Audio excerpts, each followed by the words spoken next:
সাম্প্রতিক বায়ু দূষণের মাত্রা অনুযায়ী দেশের শীর্ষ 10 দূষিত শহরের মাঝে শিক্ষা ও সংস্কৃতির নগরী ময়মনসিংহ একটি। অবৈধ ইটভাটা, যানবাহনের ধোঁয়া এবং নির্মাণ কাজই এসব শহরে দূষণ বৃদ্ধির প্রধান কারণ। আরও বিস্তারিত জানাতে শহরের চরপাড়া থেকে যুক্ত হচ্ছেন প্রতিনিধি আসাদুজ্জামান সুমন। সুমন, সাম্প্রতিক সময়ে বায়ু দূষণ চরম মাত্রায় পৌঁছেছে, যেটা আমরা জানাচ্ছিলাম। ময়মনসিংহে কি অবস্থা দেখতে পাচ্ছেন, আপনার মাধ্যমেই জানতে চাই।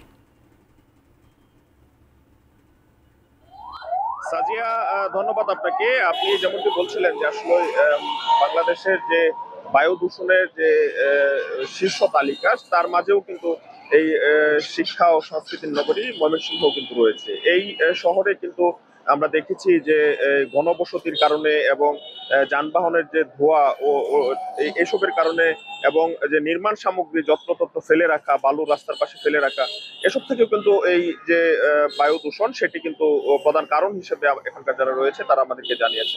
সব মিলিয়ে কিন্তু আমরা হাসপাতাল কর্তৃপক্ষের সাথে কথা বলেছি যে এই বায়ু দূষণের ফলে যে রোগগুলো রয়েছে তার রোগীও কিন্তু এই ময়মনসিংহ শহরে অনেক বেশি।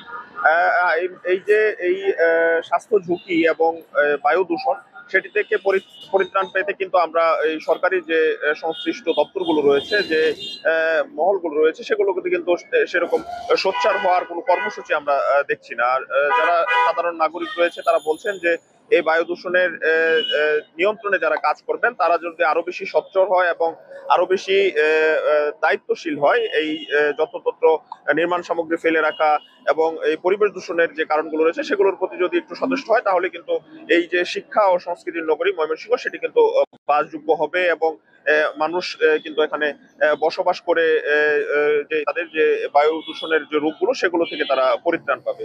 তো সব মিলিয়ে ময়মনসিংহবাসী প্রত্যাশা করছে খুব তাড়াতাড়ি যে সংশ্লিষ্ট যে দপ্তরগুলো রয়েছে তারা কার্যকর ভূমিকা রাখবে।